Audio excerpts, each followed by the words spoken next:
Hello there ladies, gentlemen and all variations thereupon. Today we're going to do a fairly quick project in that we're going to create a pin cushion that mounts to your wrist for convenience while we're doing our sewing projects. Now the first thing we're going to need with this project is something to mount the pin cushion to.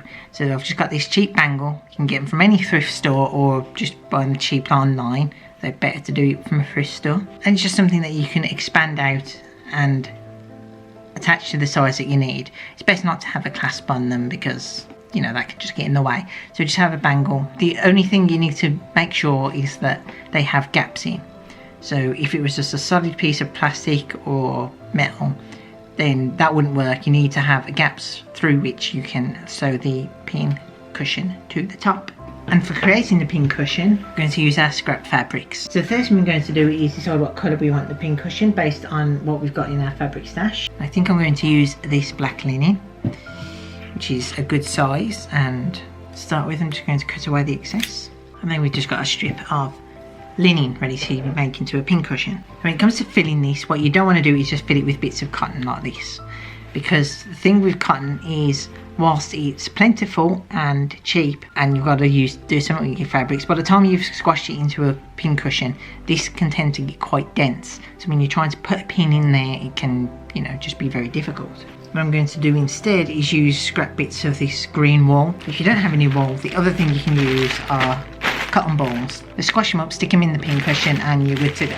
Okay, the first part of this is we put the stuff into the centre of the linen that we want to use as the pin cushion cover. And what we want to try and do is hide these rough edges at the side where I've cut off from the main layer of fabric. So what we're going to do first is fold these two sides inwards together and compressed as we can, and then fold the rest of the fabric around over it, keeping as much of the raw edge on the inside as we can. Once you've folded the fabric over, pin it in place. Be sure to keep all the glass heads of the pins on the outside of the pin cushion, that is the side facing upwards, so you don't accidentally sew it underneath the bangle and then have to try and remove it later. Okay, so that looks like it's going to be about the right size that I want. Might be slightly overstuffed, but I'm fine with that. So the next part is to get yourself a thread and a sewing needle, and we're going to double over this thread because we want it to be fairly thick. And then we're going to sew these two sides together. Now we could do a complicated stitch where we make the seam completely invisible, but as this is just a quick, simple project, what I'm going to do is I'm just going to firstly put it through once and get a knot.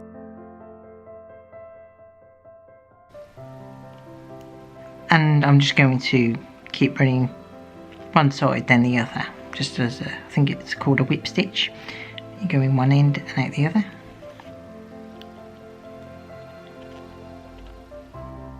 If I'd had the time, I would have embroidered on the top a little Batman symbol or something to make it match my video costume, my continuity costume as it is. I'm going to finish by tracking back a little into the cushion. Then I'm going to cut off right at that edge so the thread goes back on the inside and we won't see it. And that's one side sewed up, so let's do the same for the other.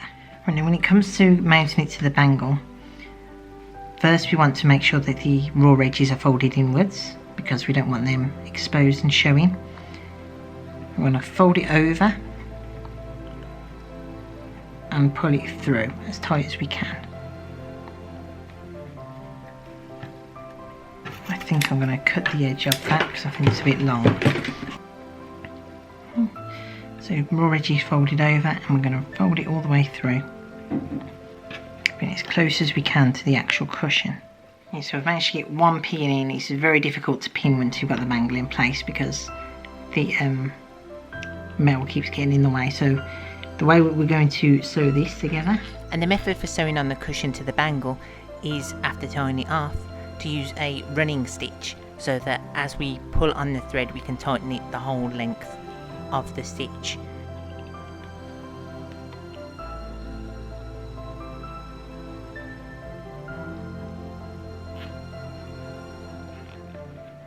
So that side's secure.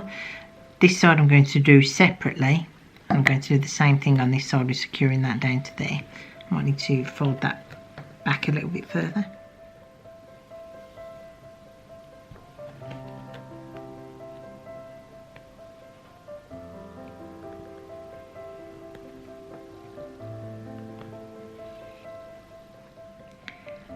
And then the final bit that we've got to sew up is just this last lip here, which I could just leave blank, but I've still got thread left, so I'm just going to do a quick running stitch through there as well. I'll say a quick running stitch, I keep hitting the bangle, so it's rather hard to do a quick stitch. A quick pull just to tighten it, and then finish by knotting it off.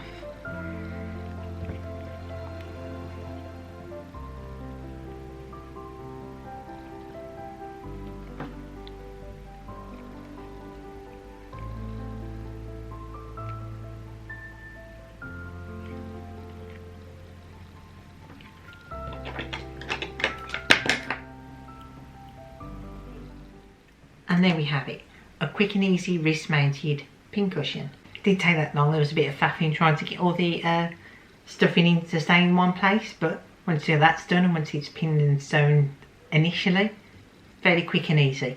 So if you're a keen sewer, this is a little handy little object that you can just keep on your wrist, pin and keep working. Save having all your pins in a box, which I frequently kick and knock everywhere. Because I'm a floor goblin, I don't have a desk big enough for my sewing. Anyway, if you like what you see, be sure to do the like, comment, subscribe thing, or YouTubers always say. I do a lot of sewing projects, well, I do some sewing projects, and most of my projects are around geek culture, so if that's the sort of thing you like, then maybe stick around. I'll see you in the next video.